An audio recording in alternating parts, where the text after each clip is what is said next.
everyone. We are here with Cliff. Cliff is from Dry Kill Logic. You guys might remember them from the early 2000s, and they are having a resurgence, which brings to mind to me, there are only three, they've released three singles. Vices, Don't See Ghosts, right? And Now You Belong with the Dead, which if any of you guys out there are listening, you can see a progression from the early years of Dry Kill Logic to what the newest single is. And I've got to say, it's uh, it's nice to see a band that constantly like progresses through their career. Now, nothing against AC/DC, right? Like, but they have their place and we all love them, but you like to hear a band that challenges themselves, and you especially like challenging your vocals on that newest single. Props to you, dude. You sound so fucking good.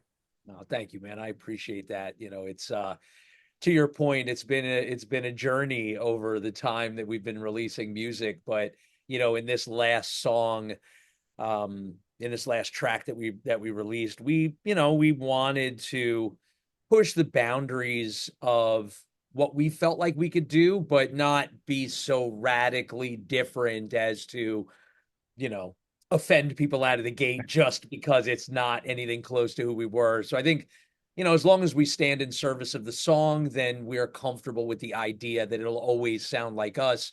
But we're open to the idea that that could take shape in a few different ways. And um, I'm just glad that, it's well received, and I appreciate the kind words. So thanks again. Yeah, for sure. I mean, I think that's a really important thing that you said, right? In service to the song and not just like trying to break a barrier to break a barrier, because sometimes, bands do it and you're like, man, this is really good. And then they do something to like, hold on, what happened there? You know what I mean?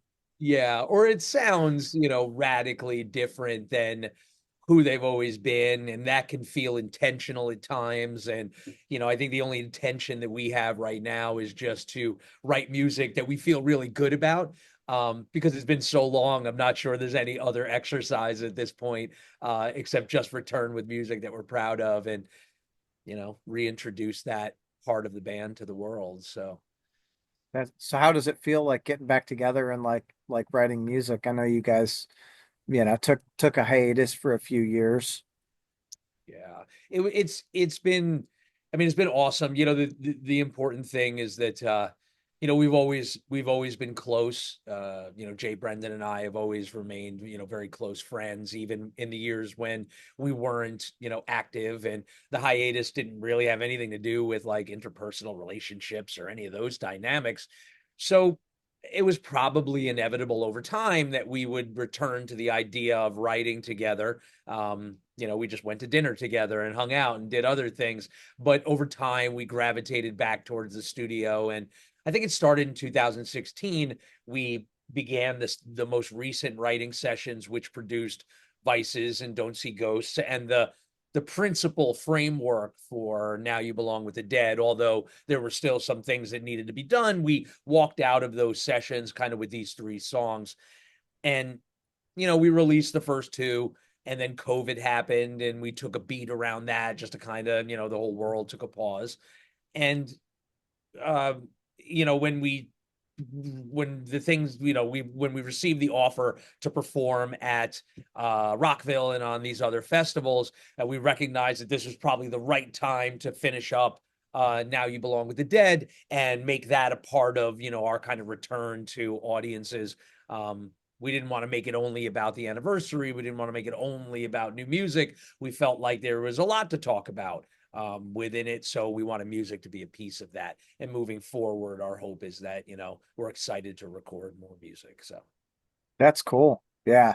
That was my next question. Obviously, I think a lot of artists right now are doing a lot of like singles. Do you guys have, is that the intention, or is there an intention there at all? Like, oh, let's only do singles or albums or whatever. It's a good question. I think now we're at the point, we can only look at things in, what in moments and what they produce, right? And for the moments that we were writing these songs and produced these three songs. And now we're excited to get back in and produce another body of work, multiple songs, an album's worth of material. I think the part that I'm always continuously interested in is what's the right way to commercialize that. I think that the problem with releasing singles is that it sounds like a strategy if all you have is a song or two. But if you have a body of work, is consistent releases of music something that can potentially be advantageous over time? Is an album still the right way to release a body of work, or can it be in the form of supporting narratives? If you're going to go play shows, you release two or three. If you have some compelling content or a partnership, you release two or three. I think I'm still open to the idea that how consumers would like to receive bodies of work can shift, but the most important piece is having the body of work. And I think that's what we want to go in and do next, is just write another collection of songs and then come out and talk to a qualified team of folks far smarter than we are about what's the right way to introduce this. Given that now we're playing shows again and somewhat active in the world of content and conversation, what's the right way? So always open to learning and listening when it comes to that. But I think the idea of just singular, like, let's write a song, let's release a song. I think we want to do more now creatively. Sure. That's cool. And it's funny hearing the marketer of you like come out like, okay, I don't know what the right way is, and I Right. absolutely understand that. Of course, you and I think are a lot alike. We come from the old school when it was like you go to the record store and you look for the cool album cover and you're like, "Oh, that's the one I'm gonna get. I hope it's good," you know? Exactly. Midnight sale. There's a midnight sale. There's a line outside the store. It's got to be good. It's got to be Yeah. good. All these people. So it's really it's really weird, being from that era and seeing music come out. Like I understand it, but see it come out as singles. And I had a conversation with Jake E. Jake, I'm sorry, man. I don't remember the name of your band right now. It's because I'm on the spot, like because I'm trying to bring you up. And the way he explained what they wanted to do is they were market testing the material. So we're gonna put out a song, and if it does well, awesome. That one's gonna go on to an album, which is like it's a neat strategy because if we look at streaming numbers, typically the front end of an album has the bulk of the streams and the back end is so low. People are like, what happened here? No, it's a great point, and in in past lives, I was a product manager at Motown, and that's where I learned about exactly what you're talking about, hit development, not so much artist development, but write the song that resonates with the crowd, let it hit, and then release a record with that on it immediately afterwards with a full surge and a full push. But don't do anything until you have the hit. And that came from a variety of different ways. Hit predictor for radio, which, I mean, again, I'm sure this is old hat, for guys like us, but it was those signal qualifiers that allowed that to take place. And I thought that that was a really interesting learning for me at that moment, was to understand that paradigm shift of like, it's no longer about the artist, it's about the song. And then we'll do so again, I stand in no judgment of it, but to your point, it is a fair way to look at how to come to the right conclusions, strategically. So I back it. It's a smart move. Yeah. Wow. And that, like the hit predictors and all that stuff, you really like it starts to raise the question, I think, like the authenticity of the music. What's the point of the music? Are we trying to go after a hit, or are we just trying to put out music that we as the artist are absolutely happy with, you know? Yeah, and to your point, does that scalable success of what a hit can bring you allow you to open the door to the conversation of here's who I am as an artist, here's how I see things, here's my next single. Whereas in a traditional, again, my time at the labels was mid 2000s. So I'm not dating anything recent when I have these conversations, but it was just an interesting shift in a moment in time where you started to see a different way to look at things. Uh, and again, the labels are institutions, so they must be doing something right. But Yeah. again, it's a fair way to always think about the evolving relationship between artists and audiences. And I think that it's always interesting to look at that. Yeah, it is. And it's, looking at the history of music, it's really neat to like watch how things have changed, looking at, even back in the 40s and 50s and 60s, like how bands came together, how Led Zeppelin came together, from like studio musicians to today, where I mean, you don't have to be in the same city, you don't have to be on the same continent to write and record music together. Yeah, I mean, the idea of going anywhere to make it is a foreign construct now, and it defined how the journey of an artist for decades. And now it's whatever basement you're in that you do the thing that gets the traction that makes the I think it's just crazy. So and not being from one of those places now becomes the new place to be. So yeah, it is a fascinating inversion in how things operate. But to be fair, that's the way it's supposed to go. You're supposed to shake your fist at the sky and not understand any of it. It's how you know it's working. So Yeah. I just enjoy watching it all unfold for future generations, a younger artist base than me. But it is really interesting to see how it happens now and how it all shakes out. It is super neat. So like, for you, like being obviously part of the industry for 30 odd years. Holy fuck, that sounds so weird. Hardcore since '94. Yeah. Oh shit. What like what has been the biggest like change that you've seen like in the industry? Um, I think it's the empowerment of the artist in today's world and the sort of dissolving of the walls and the barriers, and that industry hierarchy that was so prevalent for so long. Now, it's important to note, right, being a band that started at cassette tapes and ended at MySpace, YouTube and social platforms, and the idea of connecting with audiences directly did not exist in the moments when we were a band. If I wanted to connect with an audience, I had to go through a PR team. I had to go through an editorial outlet. If I wanted my music to be heard, I had to go through the gatekeepers of radio or video, MTV. If I wanted to be on tour, I had to go through the gatekeepers of agency and, the hierarchy of band structure. Now, you don't need any of that to communicate with those that appreciate your art. And the idea that you can have that relationship allows money to occur in ways that it could never occur before in that structure.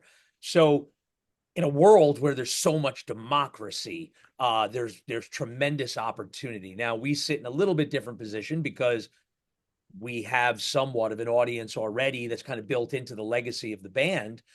But thinking about when we were just a group, throwing up wheat paste posters at midnight and, using a staple gun to put flyers on telephone poles, to think about how much easier it is today to get an audience's attention, keeping it might be the problem. But these things I think are incredibly empowering now as I kind of look at the apps and the back house, information you have on streaming platforms and merchandise sales and ticket sales and, just all of this software to be able to tell you this information so you can make an educated decision. It didn't exist back then. You got in the van, you played the show, you hope people came, maybe something happened. Like, you didn't Yeah. know that suspension of disbelief today doesn't exist for better or worse. But that to me is the big difference, just the dissolution of the old hierarchy and the introduction of the new ways. And, there's artists I think that are just so inspiring. Like I don't know if you're familiar with that rap artist Russ, who just kind of came into his own, releasing a song a week for a year, and he shows you all the money that he made, and you see what he did, and you see how the songs got better over time. And again, not that hip hop and metal are a direct one-to-one, but the idea of continuing to advance in your craft and bringing that directly to an audience, and then being able to have a conversation, and then seeing how you flourish beyond in everything else that you do, and you don't put money first and you don't put stats first. It's a really empowering way to think about your art. So that's very exciting to me. Sorry, It, a lot of rambling. Didn't mean to ramble. no, so I don't think you rambled at all. I think you got on some really, some really great points that a lot of younger artists should really appreciate, like the state of the artistic world today. The accessibility to the fans, they're out there, right? Like, as crazy as it sounds, again, back in the 90s, if you wanted your music out there, it wasn't like, hey, I'm going to put it up on Spotify and the potential for 70 million people in the world to listen to it is there. It was, well, shit, I gotta make a tape or burn a CD, and then I've got to figure out how to get that into someone's hands. And man, I got it in your hands. I really hope you listen to it. Yeah, yeah. I mean, to your point, think about the rite of passage to disc makers, which Yeah. is a term that very few will even remember. But for those that will, the rite of passage of making 100 CDs or 1,000 CDs, and the money you had to save and the money you had to make, and then you get these big boxes and you got to put them together and then you got to sell them, and you're like, whoa. I mean, that whole exercise taught you so much about yourself. The act of self-control. How many do I buy? How do I design it? Can I rein my ego in on the amount of artwork to control the cost? Like, just the whole thing was such a learning, just a part of the process. And now you bypass all of that. It's as Yeah. foreign as the beeps and boops that you heard when you connected to dial-up. So it's just wild to think about.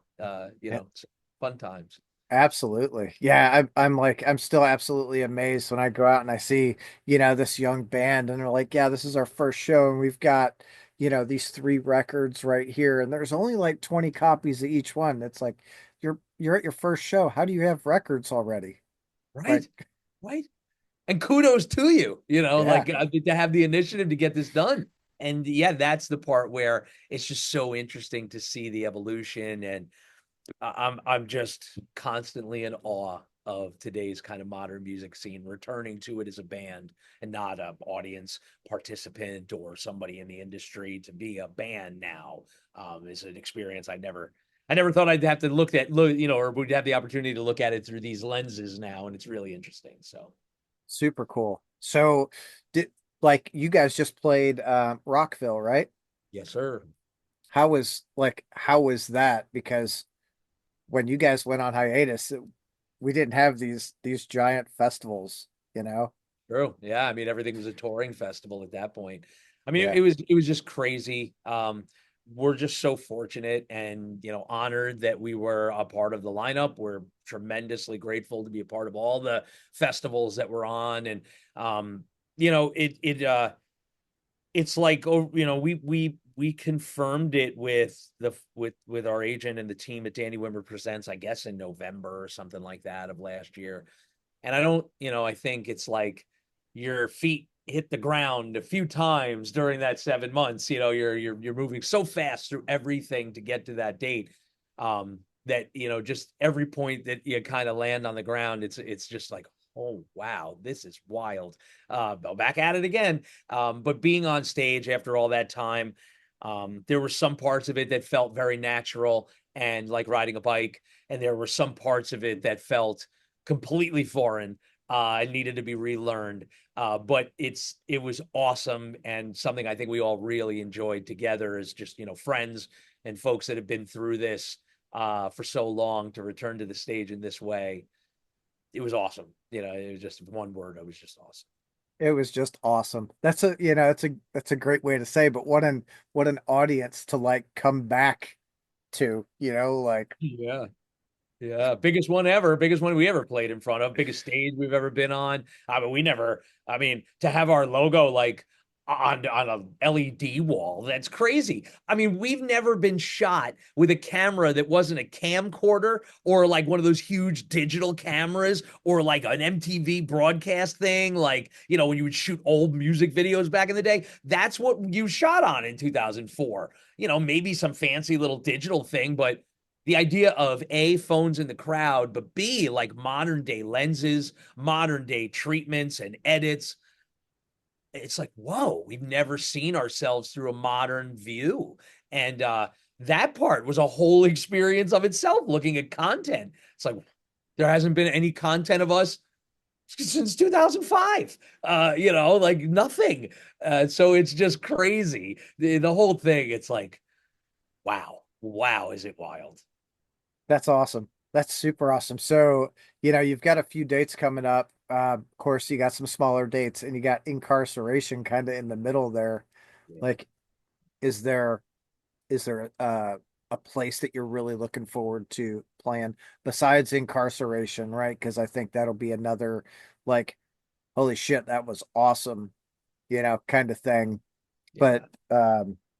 are you guys playing what's that New Jersey place? The Big Starland guy? Ballroom?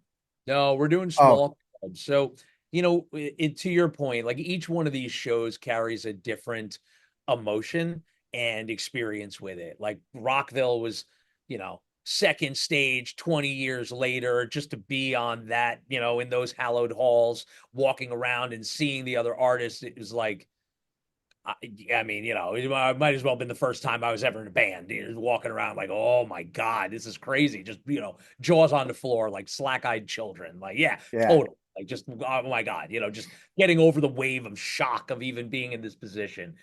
And now, you know, we've got these club shows coming up, which are, you know, small, intimate headline shows, just a few hundred people, nothing crazy, kind of the shows we've always played.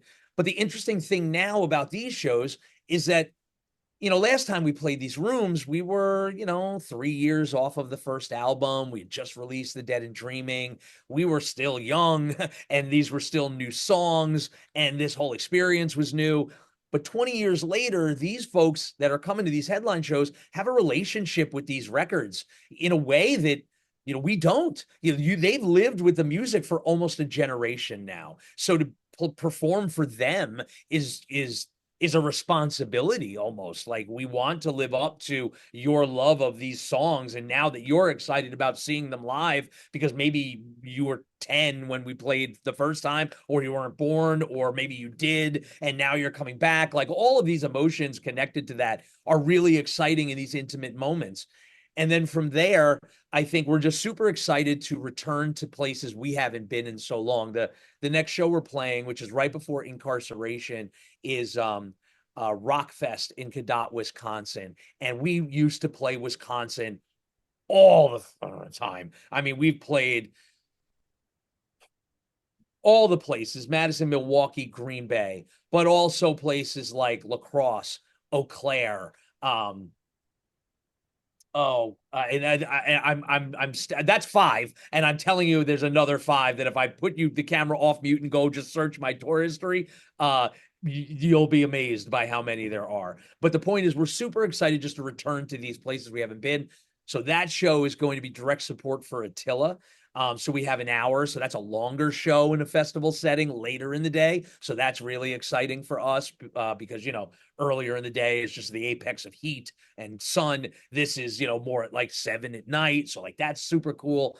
And then off to Ohio. We haven't been in that Cleveland, Columbus area. Again, we play there all the time. We were you know, we play there a lot.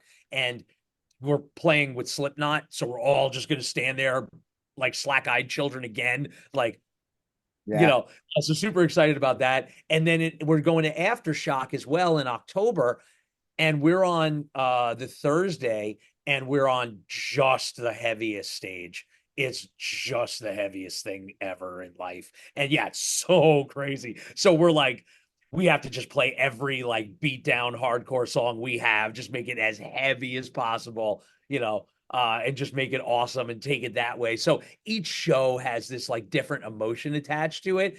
And we're just It's like it's just, we're just stoked. We have no pretense, no like preconceived notions. We're just like happy to be here, man. Like, well, just point us in the direction and we're happy to I do don't our thing. I don't know, I think you pointed something out that maybe a lot of people don't really think about when, a band goes on hiatus and you come back and you play those smaller shows like at Dingbats in Jersey, you're gonna have fans there who are like, I've I've loved this album long enough, it's old enough to drink now, Right. like, Yeah, I mean, you're right. You're right. It's true. It's a great, that's the thing. It's like, now you meet people and they have this relationship with the music and I have no idea. You discovered it in some way that I never would have thought when we wrote these songs even existed. It's nice to meet you. yeah. That's all you could say is you're just happy to be in a position where that's even a possibility. Yeah, I'm super excited. I'm excited for you. I think that, like, to be that close with the fans again is, it's got to be something really special, not only for you but for the entire band, Yeah. to be in that position where it's like, okay, cool. Like, let's play some shows again. Hell Yeah, and yeah. viewed as friends, and it's not like a one-man army or any sort of like, cash grab. I mean, this isn't about a finance play. This is just about, the ability to play songs for folks and see some people we haven't seen in a real long time. And that part is just like super exciting. To remove the commerce means you only remain with the art. And that to us is just pretty cool to be in that position. So Oh yeah. God, this is so freaking cool. Like, you never think about it, right? Because Uh, we look at some of those bands that have come back together, Slayer, um, uh, and really no slight towards them because I absolutely love Slayer. I love that they're playing again, but that question always comes up is what was the reason behind it? mhm. And like you've already nailed it. Like, hey, we like doing this. We're just gonna do it and see what happens, whatever that means, Yeah.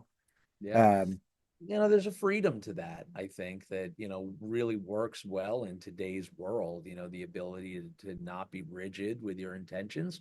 You can be bullish on your destination and flexible on your journey. And, you want to play for fans and, continue to, have an experience, that you can rely on. And, but it just, it just evolves in what that looks like. So I think that's the biggest thing for us is like, it's different now. Everything is different now.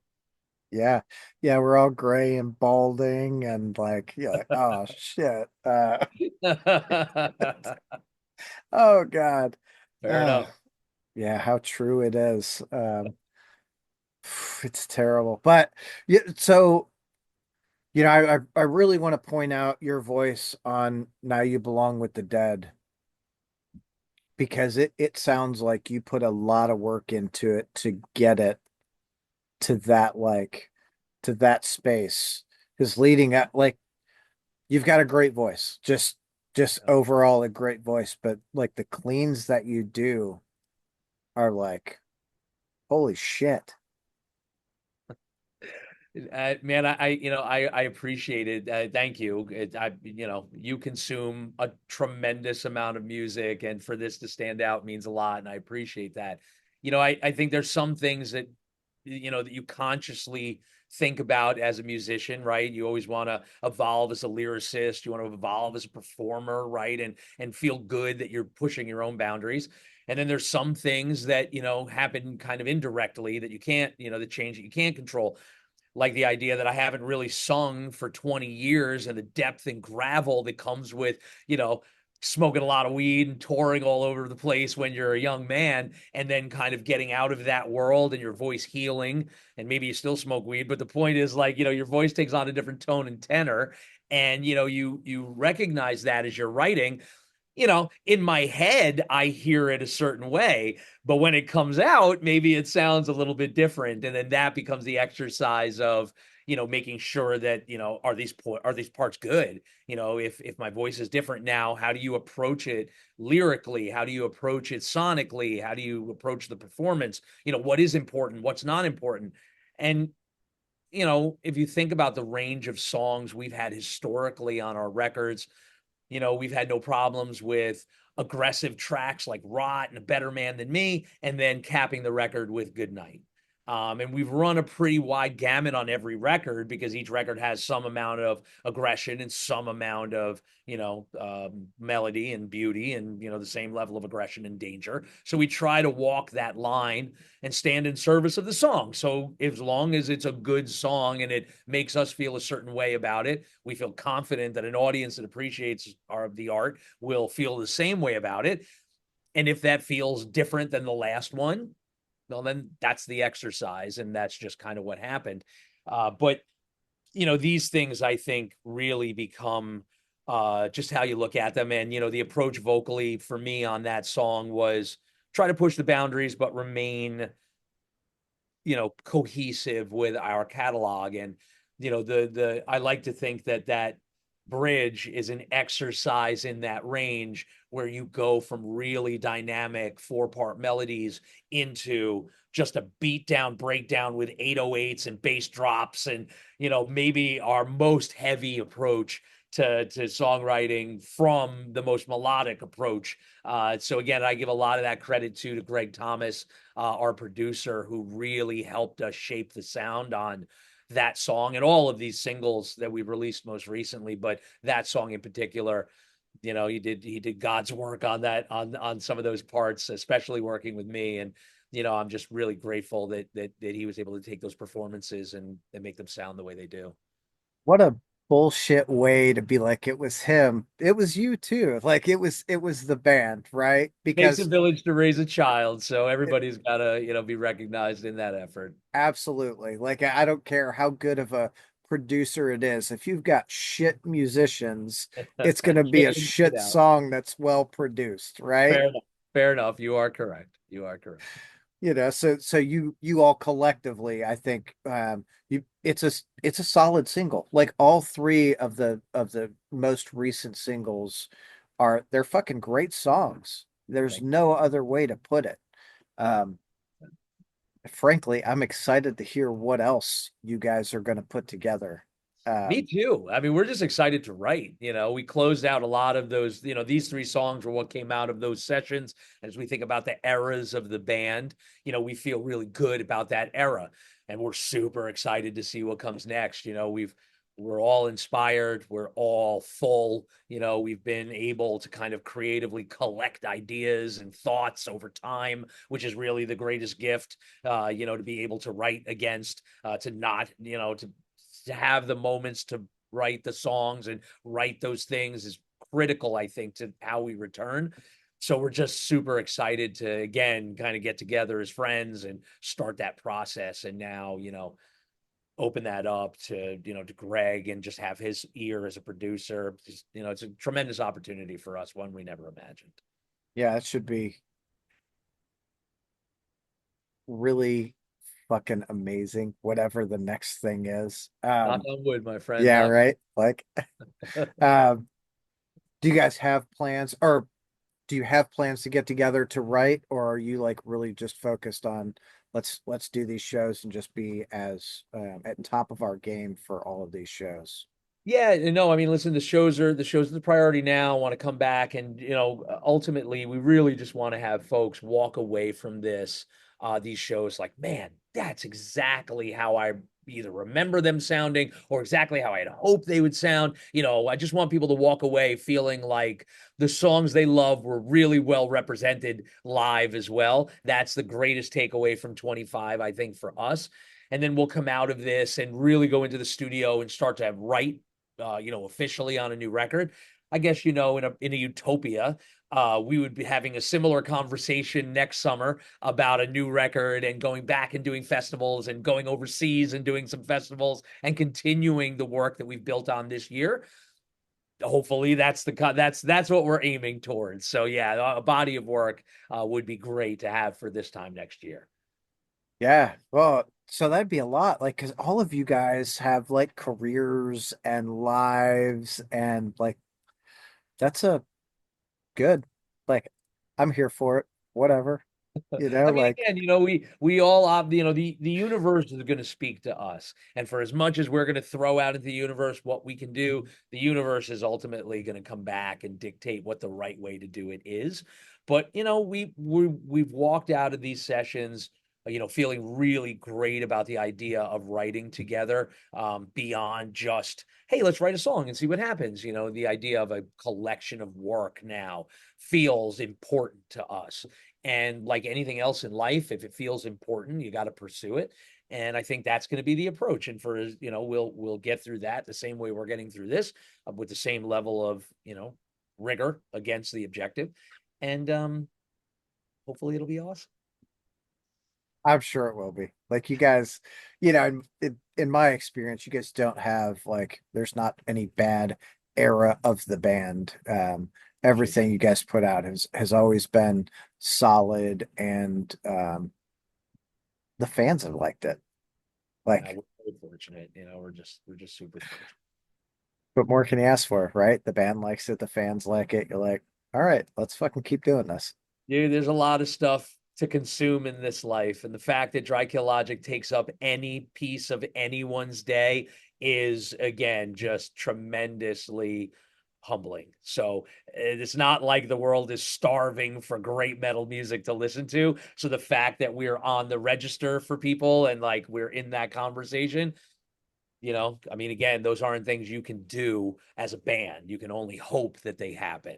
And Right. we're just, again, we live in constant amazement and thankfulness that, folks remember us and continue to consume the music. That's the best thing we could ever ask for. Hell yeah. Yeah, to have constant consumption, even through years of a hiatus. Like, Yeah. I mean, almost a generation has gone by since the last time we released, a body of work. And the you've got to fact that stop saying generation. Like, we're well, old that's enough I as it can't. It's is. like I used to think I thought 20 years was impressive, and then somebody said 2 decades, and I was like, oh shit, 2 decades. And then somebody said a generation, and I was like, all right, that's the most dramatic way I Yeah. could say time away. So I've gravitated towards that one. But to your point, it's only for effect, not for Yeah. emotion. But yeah, it's just the fact that, to your point, the continuation of consumption and the fact that people still really enjoy the music. That's awesome. That's it, man. That's kind of it. It's just Yeah. full stop there.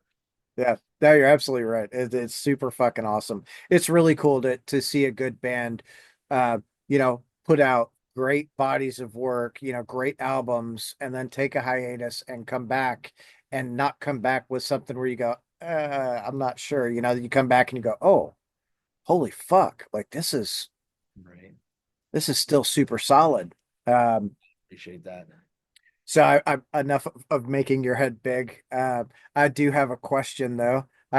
This is the big, big important one. This is it. Yes.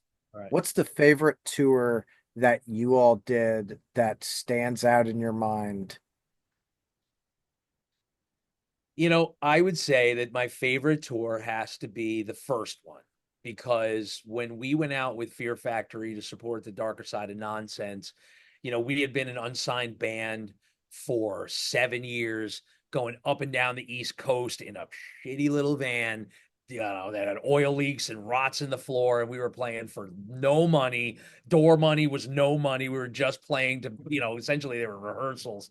And to move from that and self-releasing records and having no idea what we were doing into, you know, being within a system where it's like the hallowed halls of Roadrunner, that every band I ever loved had a poster on the wall, from Typo to Sepultura to, Slipknot and Fear Factory. And then not only to have the record come out there, but to have their team working it. And then for them to say, okay, you're going on the road with Fear Factory for 5 months, collectively.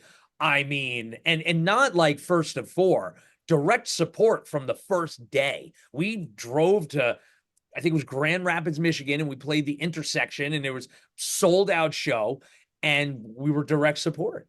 And I just couldn't believe it. We were kids. We were 25, 26 years old. And I mean, just being in that moment, and we were treated very well by the band, and we were treated very well by the crew. And I really have to believe that, as I look back across all the things we've done, that has to be number one.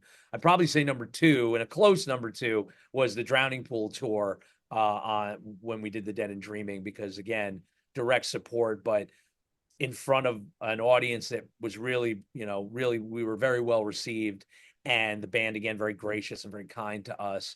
But that Fear Factory tour was like, if I'm ever looking back at the top of the mountain and like, God, could I ever get back to that emotion?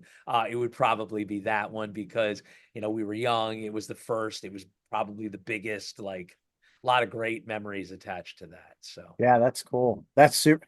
I think those are like two great memories to like really go on. Um, God, first like major tour out with Fear Factory as direct support. Who would thunk it? You know what I mean? not I, said the world. Right. That's the truth. So, on that tour, was there a show or a hilarious incident that really sticks out? I'm sure there is. Yeah, I mean, I think for us, and you've probably heard artists talk about it too, but I remember it was on that tour. Again, the first time we played basically anywhere other than, 7 states on the East Coast.